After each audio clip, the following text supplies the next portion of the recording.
Shale Jesu tandle egameni lika Jesu. Ake shale Alpha and Omega tandla. Oh God.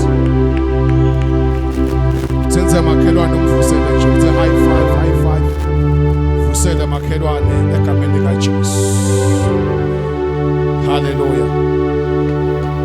Sayibonga inkosi yasezulwini bazwana sisikhona namhlanje.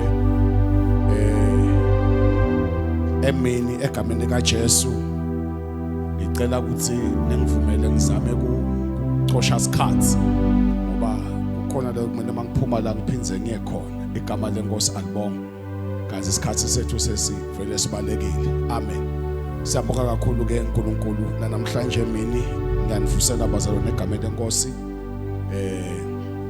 Nami ngicela ukubingelela makedlamini bonke labemali abacala bedinga lawo.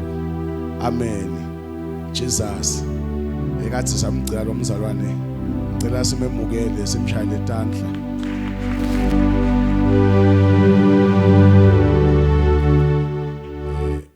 Ebese khona kubhala ngasibhala incwadi sebandla siyocela lena abahle bamthatha khona nabo Busakhile nabo bethu sicela kubhala ukuthi sicela nje babonika lama hour ndaseniyabuya. Igama lenkosi alibonga. Glory to Jesus. Ayibonga kakhulu inkosi asezulwini. Siyabonga nebafowethu bomkhaya bami. Hawu madoda. Madoda seshiselweni lawa ayasishutha namhla. Bashale intandla bazwana egameni lika Jesu. Kune proposal lefuna ba agreement labayendile ke but ke siya finalize kahle. Labathi bacela ukuthi njalo kwendeke njalo kubacelile. But inkosi tasita kube njalo. Igama lenkosi alibonga. Kulamalanga sikhuluma nge something very important but ngivumeleni ngikuhlanganise ngibuyele emva. Kuleli viki leliphelile besikhuluma nge subject le very controversial ebandleni laNkulunkulu indzaba yema generational curses. Sibuteke ukuthi do general curses really exist? Uma ngabe akhona mbamba ema generational curses aqhamukapi? Aqhamuka lithini liBhayibheli ngawo? Saveta ke lokuthi number 1 kude indvo Sathane lanayo. Sinza makhelwane ukuthi ubroke Sathane. Awuthinza makhelwane umtshela uSathane unjani bazalwane? Ubroke umtshela ubroke Sathane. Kude indvo lanayo. Yonke indvo lanayo Sathane athi uyayisebenzisa. Uyisebenzisa ngoba ebe lokuvele kukhona. Glory to Jesus. He uses what already exists because the devil is not a creator but is a creature. Sathane akase umdali. Sathane usidalwa. He is a creature naye wadalwa. Ekudalweni kwakhe wasuyakhetha yena ukuthi ahlubuke lona lo wamdala. Igama lenkosi alibonga. Waphinze wakhetha ukuthi yena ancindisane noma abe competitor nalona lo wamdala. Awusanibonani bazwana egameni lika Jesu. So number 2 kude indvo la yawuyenda Sathane atendele yena konke la kwendako Sathane usebenzisa umthetho. Ake ngisho bazalwane. Most people are not aware ukuthi yonke indvo leyendekako ekuphileni kwethu it works according to the law that God have laid down. Sathane ke usebenzisa lo mthetho kulwa nawe ngoba asebenzisa indvo yinye ignorance. IBhayibheli lithi yinye indvo leyenda ukuthi bantu labakholwa kubabhubhe kuthiwa kweswela lwati. My people are perishing because of the lack of knowledge. Now you must know this. The Bible liphindze lisitshele kulona lelo verse kuthi for they have rejected knowledge ngoba balalile lelwati. Ngalama emagama lwati is available. Igama lenkosi alibonga. Igama lenkosi alibonga. What is knowledge? Knowledge is a collection of information. What is knowledge? Knowledge is a collection of information. Ngesikhathi ungadi, it means you have not been informed. But now the Bible is for the lack of knowledge, for the lack of collective information. Igama lenkosi alibonga. Sikanye kanye bazalwane. So now uma ngabe singalikweleki lwati kuze lisisebenzele lapho ke Sathane afike athathe khona advantage. Sifunze sikanye nani kuleli vile liphelile encwadzini ya Exodus chapter number 20. Safunze amavesi la khona uNkulunkulu mawuqala kulo verse number 3 noma number 4 the Bible yasitshela ukuthi ningabi nalabanye bonkulunkulu ngaphandle kwami. Now indzaba yema generational curses indzaba lehambisana nokukhonda. Igama lenkosi alibonga. Indzaba ke yokukhonda ayibi khona kungenasivumelwano nalona lokhondako kulona lokhondwako. There must be a covenant. There must be some sort of an agreement. There must be a contract. Igama lenkosi alibonga. Sikanye kanye bazwana egameni likaJesu. So indzaba yema generational curses is the only thing they apply kumuntu because of worship, because of its submission, because of its dependence, because of reliance, because of its trust. Now the Bible shows ningabi nalabanye bonkulunkulu ngaphandle kwami kusho uNkulunkulu ngoba ngunguJehova uNkulunkulu wenu. Number 2 bese isileli verse ningatendeli tithombe letibatiwe noma ke umfanekiso wanoma ngabe yini kuloko lokusezulwini etu emhlabeni phasi nangaphasi emhlaba. Ningakukhondi ningakukhothamela ngoba mine ngiNkulunkulu lonemona ngedlulisa tiqalekiso noma ngedlulisa sijeziso esitukulaneni sesithathu nesesine. Igama lenkosi alibonga. Kungako ke kuthiwa it comes with the generation, it comes after one generation emva kwalenye futhi generation. Sikanye kanye bazalwane. Now here are the conditions. The Bible ngelithi kubo bonke labangizondako lento yema generational curses i-applya kubo bonke labangamthanzi uNkulunkulu. Igama lenkosi alibonga. Kuthanza uNkulunkulu ke akusiko nje lokukhuluma ngemlomo uthi ngiyamthanza Jesu ngoba verse number 6 uvete amagama lathi kephana ngibendela umusa ngalokuthi inkulungwane bonke labangithanzayo bese liqhubeka lithi nalabo labagcina imiyalo yami. Kuthanza uNkulunkulu kugcina imiyalo yaNkulunkulu kuphuma kuma generational curses etiqalekisweni letita ngenxa yetivumelwano letentiwa bomkhulu wakho ngalesikhathi baphahla kuhlatshwa inkomo kuhlatshwa imbuti kuqhitheka ingadi. Leyo ngadi yaba icurrency yaba imali yokuthenga imiphefumulo yenu niba kaDlamini niba kaFakuthe niba kaZikalala niba kaSibanze niba kaSibelane labomkhulu bentasivumelwano nemimoya lokuthiwa ngemadlodi. Igama lenkosi alibonga. Lemimoya ngalesikhathi bona bathi bafuna i-covering, ngalesikhathi bona bathi bafuna i-protection, ngalesikhathi bona bathi bafuna kuvikelwa ebathakathini, bafuna kuvikelwa etulwini, bafuna kuvikela imfuyo yabo, bafuna kuvikela emasimi abo. Ngalesikhathi bona baqitha lengadi. There was a transaction in the spirit realm. Leyo transaction leyo yinye into Sathane bekafuna kuphila kwenu ngoba konke uSathane la ukunika kona kumele wathi ukuthi uyothatha lokukhulu kunaloku la kunike kona. Whatsoever the devil gives, you should know that he will take more than what is given you. Ungaye enyangeni uyofuna kulashwa uphile bafike bakulaphe uphile. He will give you that health. Lenayo leyo health ingeyakho ngesikwakhona, but he will take your soul. Utawuphila kwesikhashana, but he will take your soul. Ungaya uyofuna umsebenzi, ungaya uyofuna umshado akunike, ungaya uyofuna bunjinga ufuna ibhizinisi, but kumele wathi uSathane akathathi lokuncane. He will take your soul. That's why bafike bakugade noma kuba nengadi le involve. Ingadi carries your soul. Akwendeke uSathane akunike into athathe lokuncane. kuJesu wathi kuJesu lalela Jesu yathi uthi njalo kuyibona lemihlaba nebukhosi bayo uma nje ungangikhothamela kanye a simple thing khothama ndakunika kona kube ngekwakho. Utshela Jesu ukuthi utamnika lokhu lokuvele kukwakhe. Awusanibona nibazwana egameni likaJesu ngoba Sathane akanalutho ufika akutshela ukuthi awunalutho bese ukunika lokhu bokuvele kukwakho. Makathi utamnika lobukhosi bekade ukuthi utawulahlekelwa uNkulunkulu. He wanted to give him the kingdoms of this world, wanted to give him the glory of this world, but take his sonship kuNkulunkulu, take his lordship, athathe lo bukhosi, athathe lo buNkulunkulu bakhe. Yonke into yakunika yona Satan utawuthatha lokungetulu kwalokhu lakunike kona.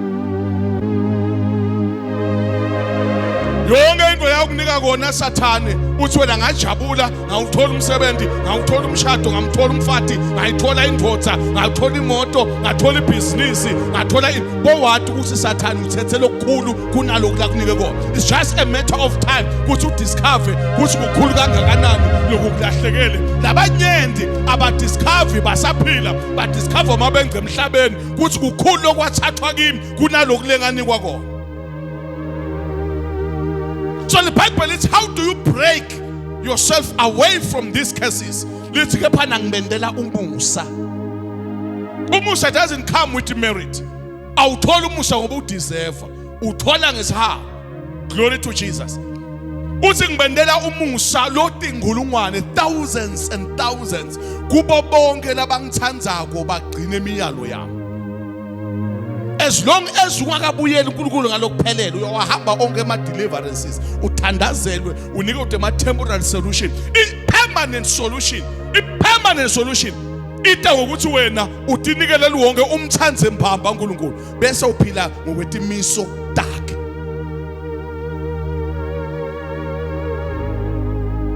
Na uma ke usinziswa uNkulunkulu akuhlenga emandleni ebumnyama ngengadi yaJesu, usinziswa mbamba, uphuma mbamba, nasethi qalekiswa uphuma mbamba. Nakuthi tonke nje inkinga lethi phethelene nokuphila nekuphila kwakho nasekhakeni uphuma mbamba. But the question is, when diwayini uthi sokholwa dibuye ti backfire letindvo dikushaya ngile tonwanyana letincane letiniketa Sathane a legal ground endulweni yakho. Uyabona lamanganyana lamancane, the Bible lithi manga Sathane immediately uveta into ya Sathane uthi Sathane ngeke ngisamyekela lo phethe indvo yakho.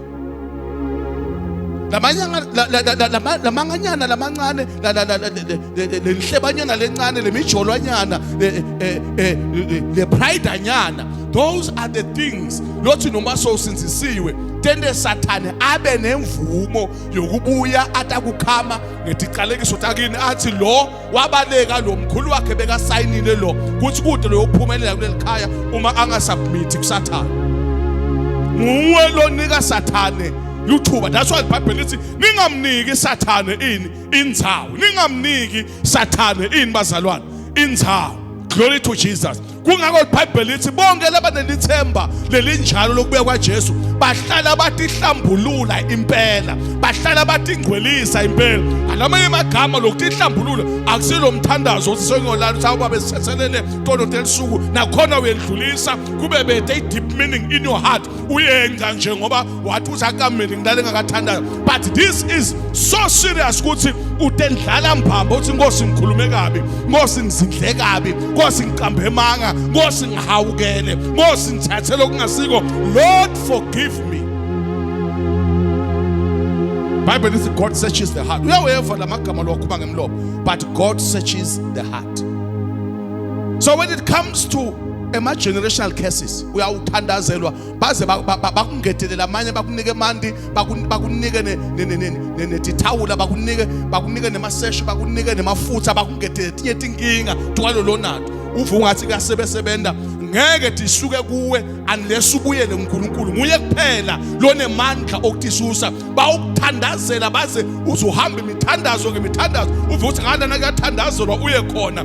It will remain with you as long as ngoba Sathane angeke khona kwenda lutho ngaphandle kwaloku lokumiswa uNkulunkulu. uNkulunkulu lo wathi uma ngabe labantu bangangikhonti mina, uma labantu bangibhicana labanye boNkulunkulu, nabo laboNkulunkulu they come in many forms. Labanye boNkulunkulu bo self, labanye boNkulunkulu ukuthi mina ngingcono, labanye boNkulunkulu dingo lesinato lethi bese sithatha indzawo yaNkulunkulu etinhlitweni tethu, labanye boNkulunkulu kubo lama blessings labanawo, labanye ngema spiritual gifts, labanye ngema positions abo sekangeduli kwaNkulunkulu, labanye dinto etinengi, labanye ngema subscriptions, labanye bayakhonda umnyaka wonke but bayathi njalo ngeminyaka kufuna ukuthi bahambe bayosubscribe kuSathane nemadimoni. Ngeke uzophunyule. The curse will remain with you.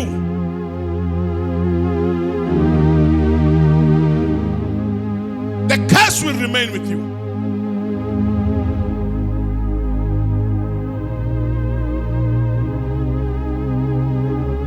Hakunyama awukhona hakunyama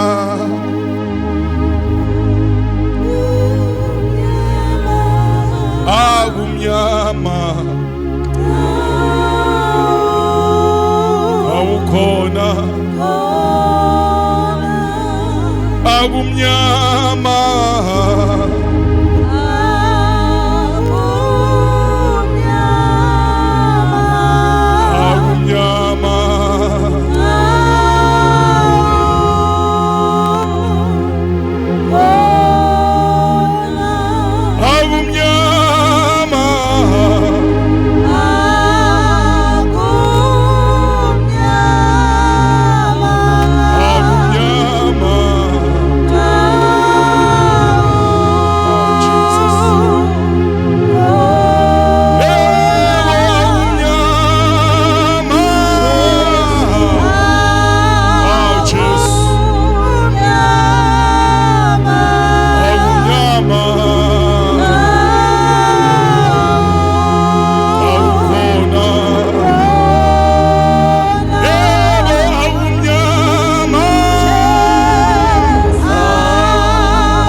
Corinthians chapter 6 verse 20. Oh, Jesus.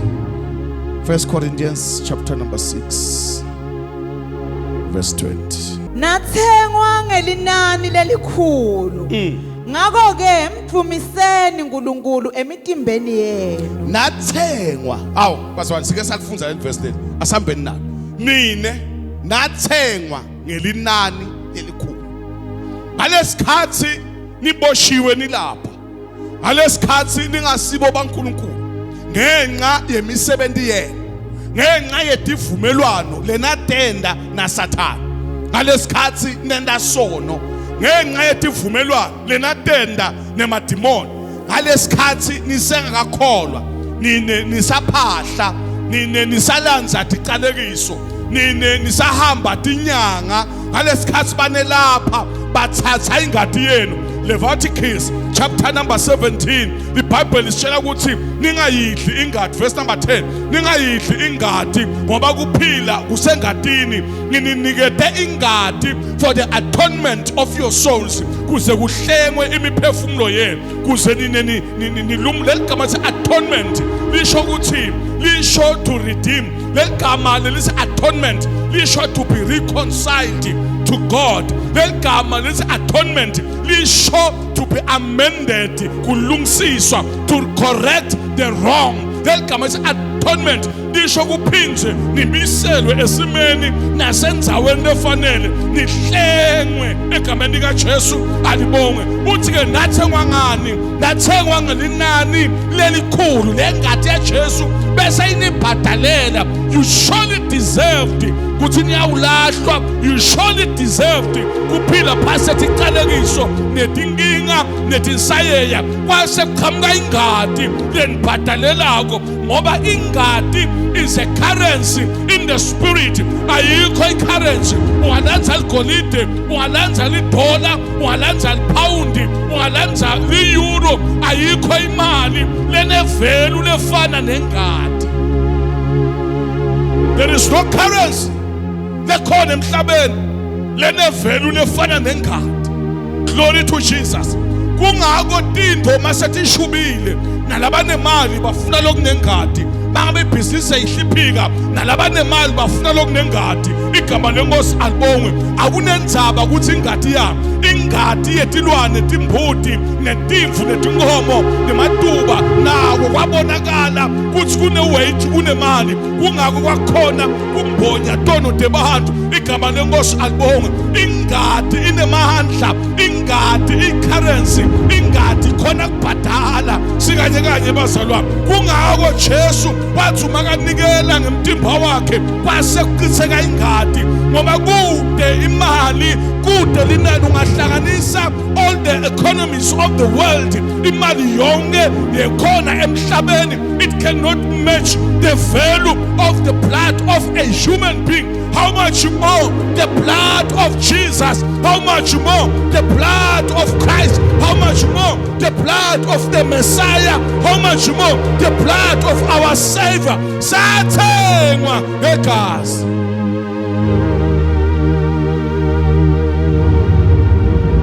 Uma ngabe u-understand ukuthini ukuthenga, mabe khwalo wakho wakuthenga, loko lokuthengele bese uba ne-ownership, bese uyaku-ona, bese kuba kwakho ngalokuphelele. Mathi ke iBhayibheli nathengwa nini ngelinani elikhulu, kusho ukuthi seniba uNkulunkulu ngalokuphelele. Uyawudiphumela wena kulesibaya saNkulunkulu kubuyela letinkingeni. Glory to Jesus. Uyodiphumela wena kulona lobusisako kubuyela letiqale kusweni. Uyawudiphumela wena kulona lomngcwele ubuyele etonweni. Uyawudiphumela wena kulona lophephisa impilo yakho ubuyele engodini. Ngale kwaloko thina sathengwa ngengadi ya Jesu. Our debt have been settled and as you owe lutho sikayekaye bazalwane. Na usathane ke uyaye athanze ukuthi bantu bahlale bangadi lokuthi abasakweleti. Awukweleti sathana, awukweleti madimoni, awukweleti bantu, awukweleti madloti, awukweleti noma awukweleti nyanga ngoba ingadi ya Jesu ikubhadalele. That's how powerful this blood is. Ikhona kuhlenga umphefumulo. Leviticus, I've given you blood for the atonement of your soul. Kwakhulunywa ngengadi yetilwane. Now the blood of Jesus came for the total redemption.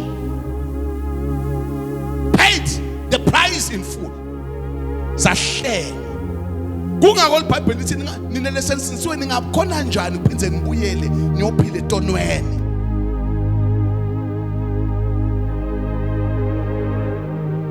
Yendeni ingadi ya Jesu empilweni. Kukhona into ekwendile. Yona lenemandla ukuhlenga igeze etono. Ikugezile yini wena? Ngoba manje usetonweni takho lokho lokubalekela lekhakini kaMaziya, lekhakini kaDlamini soloku kusempilweni yakho, but ingadi ya Jesu inemandla okukunqamula. Kungako mawusukuma uthandaza uthi in the name of Jesus my soul have been redeemed by the blood of Jesus Christ. There is no demon that can stand and there is no door kuthi umnyango lo ngeke sovuleke. Kuthi umnyango lo ngeke sovuleke. Can you read again please?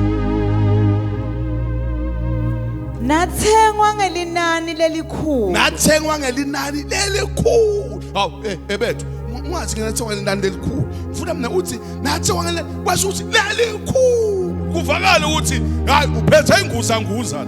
Awuphindze ufunze. Nathengwa ngelinani lelikhulu. Washatha umshale entandle egameni kaJesu. Glory to Jesus. Glory to Jesus. Likhulu kunemali yonke lekhona eAmerica, likhulu kunemali yonke lekhona eSwatini, likhulu kunemali yonke lekhona ka-IMF, liku-World Bank, lekhona e-African Development Bank, likhulu kunemali yonke lama-trillions labawabala eChina, lide lelide igama lenkosi akubonga. Leli nani leli likhulu kunayo yonke i-economy. Uhlanganise lanza imali yaseSwatini, uyihlanganise neyasebotswana, uyihlanganise neSouth Africa, uyihlanganise neyaseKenya, ulanze yase-Egypt, ufune yaseCanada, uhlanganise neyaseBrazil, ulanze eMarika, ufake lonke eEurope, bese uzama kumecha ulanze yonke yase-Asia nase-Middle East, ulanze konke nemagolide abo, ulanze konke na-oil wabo nema-minerals abo, konke lokho. I cannot match the value of the blood of Jesus. Over the value of the blood of Jesus, likhulu.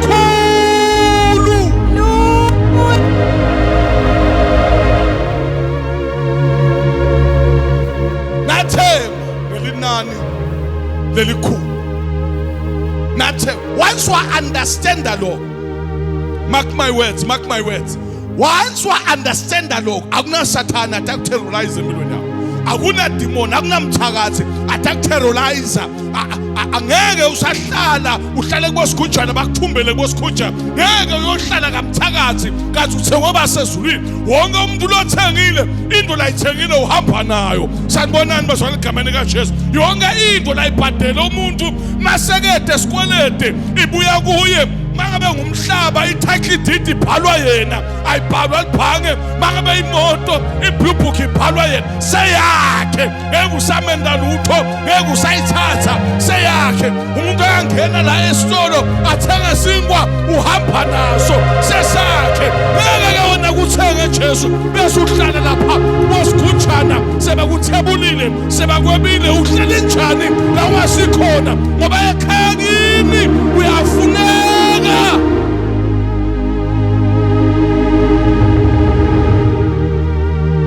Uthengiwe elinani lelikhulu.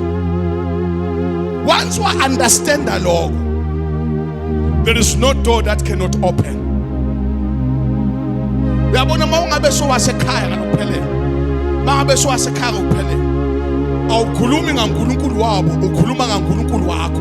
Nalo uNkulunkulu wakho umbide uthi ungibabe, uthi umoya kuye ufike uthi, our Father who art in heaven, hallowed be thy name. Glory to Jesus. Bese ukhuluma ngaye wena lo mntwana khona uthi thy kingdom come, thy will be done on earth as it is in heaven. Akwende lokwendeka ezulwini, akwendeke la kimi emhlabeni. Awusanibonani basana igameni kaJesu. Mangabe ezulwini there is joy, ijoy ayendeke la kimi. Thy will be done on earth as it is in heaven. Mangabe ezulwini there is health, i-health ayendeke la kimi. Mangabe ezulwini there is abundance, i-abundance ayendeke la kimi. Mangabe ezulwini there is freedom, i-freedom ayendeke la kimi. Mangabe ezulwini there is provision, i-provision ayendeke la kimi. Mangabe ezulwini bajabulile nama ngijabule ngoba la ngiwakhona kunenjabulo.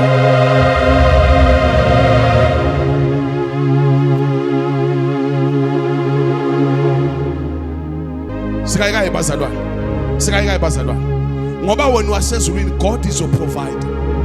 God is the one that provides for your life.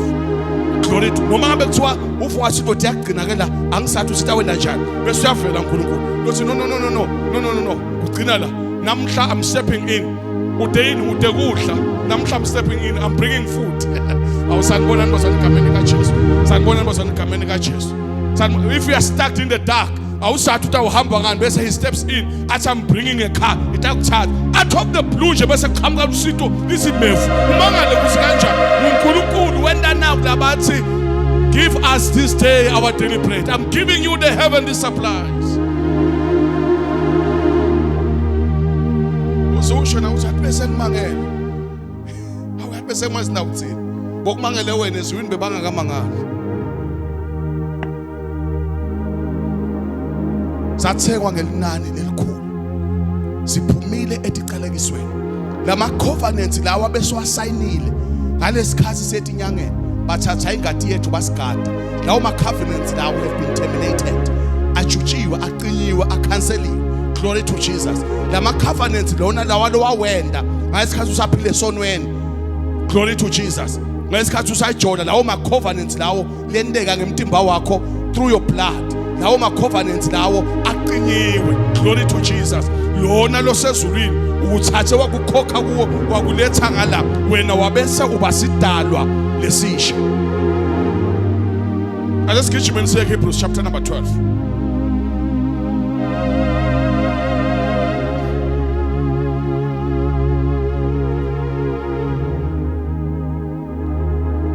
Verse number 24, 25, 26. Verses are good.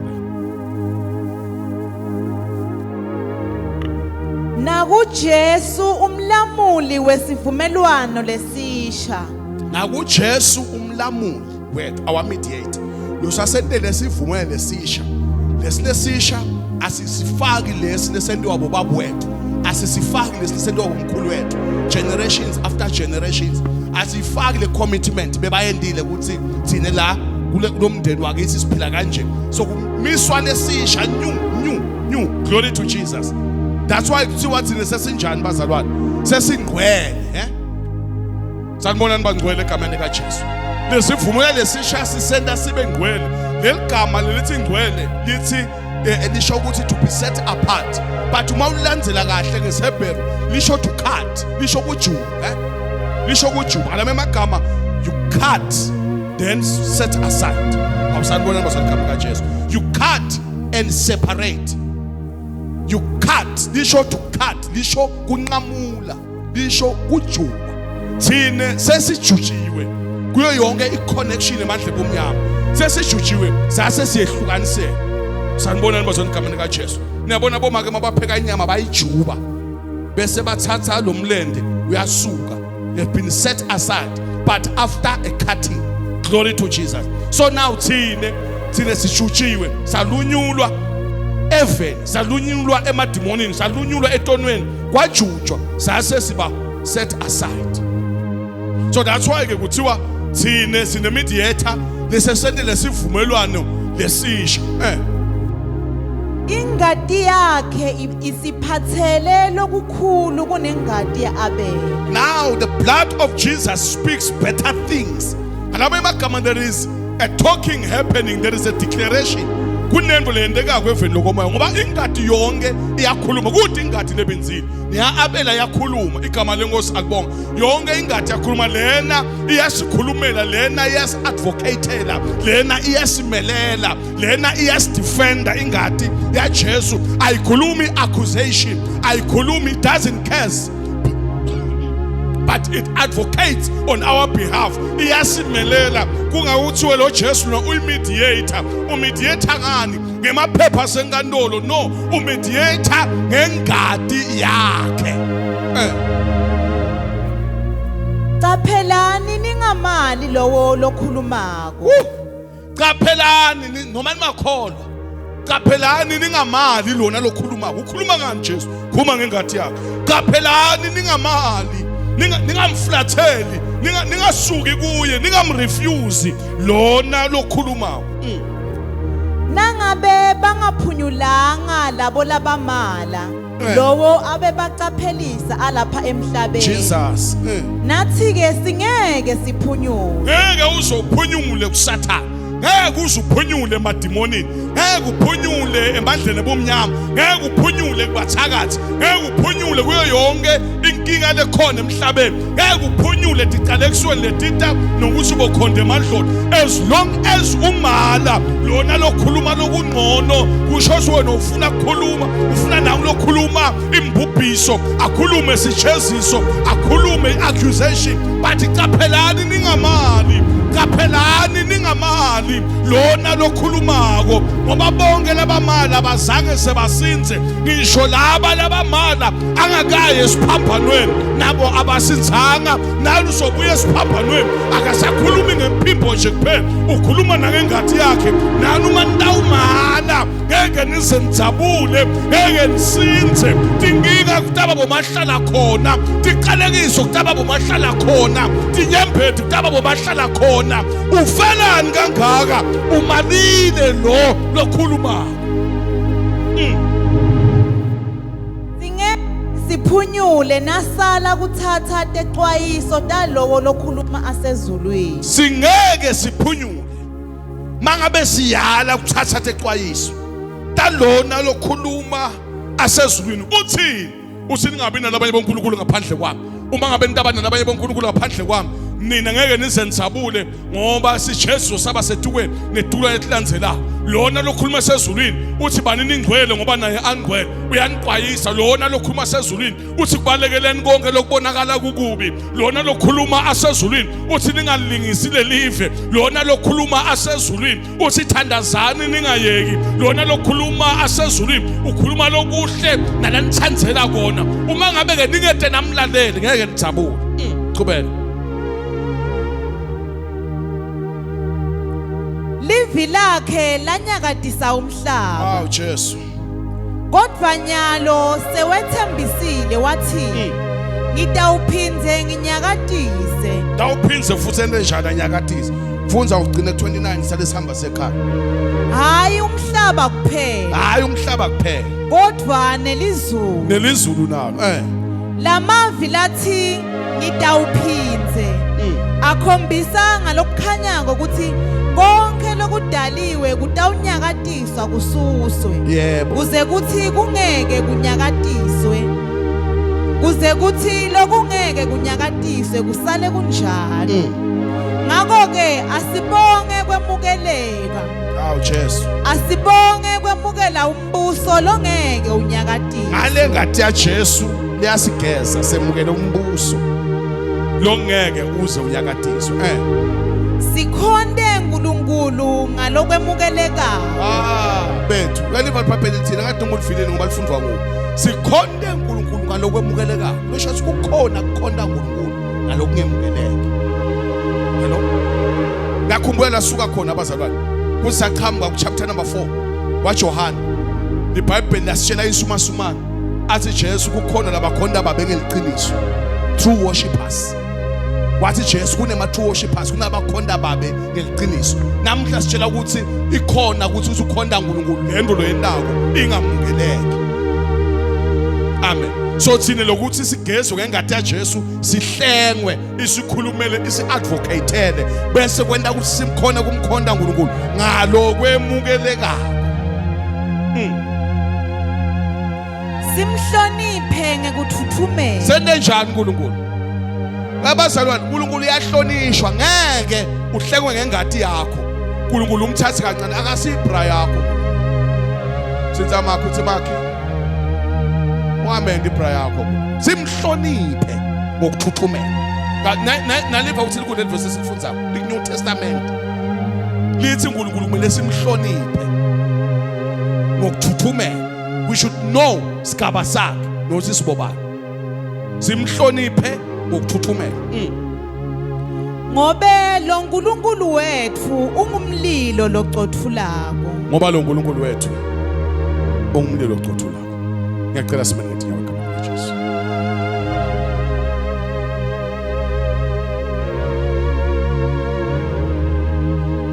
Ngoba lo uNkulunkulu wethu ungumlilo locothulako. Ngoba lo uNkulunkulu wethu ungumlilo locothulako. No wonder athi labalaba ndesivumelane nawo. Uyabenda babe ngemali ngabomlilo. Lo uthi naye ungumlilo locothulako. Ngiyacela sivale amehlo ethu sithandase. Wena Jesu ulithemba lethu, ulidwana lethu, incaba yethu. Usihlangu sethu ngumphema ukuphephela kwethu. Sithi nikela kuwe Nkosi namhlanje. Sivuma umsebenzi wengadi, usihlenga. Sithi thoba Nkosi phase inthando yakho nidimiso takho. Sithi thoba Nkosi phamsi kwale covenant lo sendele yona. Knowing that you are God and we are your people. Saye makhaya Nkosi sithanda sokuthi sihambe sinale understanding sinalokuxoxa ukuthi thina siphumile etiqalekisweni because of the covenant, because of the blood of Jesus. Sithengiwe sahlengwa sadonswa saphuma emegodzini yokufa sangena ekuphileni sangena ekukhanyeni. akube kwelithumone ngadimoni. Ngiyathandaza Nkosi Jesu ukuthi kuleli viki leli wonke lovumile ingadi yakho yamgeza bese iyakhuluma empilweni yakhe, akabone ubukhulu bakho nemandla akho, akabone kwenta kwakho, akabone ummangaliso wakho. Bahambele Nkosi. Labanye badzinga khanjelwa emitimbeni yabo baphiliswe, labanye badzinga khanjelwa emakhaya abo kuphile imindeni, labanye badzinga khanjelwa emisebentini, labanye Nkosi abasebenzi kuleli viki iminyango beyivalwe ngisathane nangemadimoni, lebeyivalwe imimoya ekhuluma ngenqethe imvumelwano bomkhulu. Namhla leyo minyango iyavuleka egameni lika Jesu Kristu waseNazaretha. Impumelelo ikhona in this very week ngegama lika Jesu Kristu.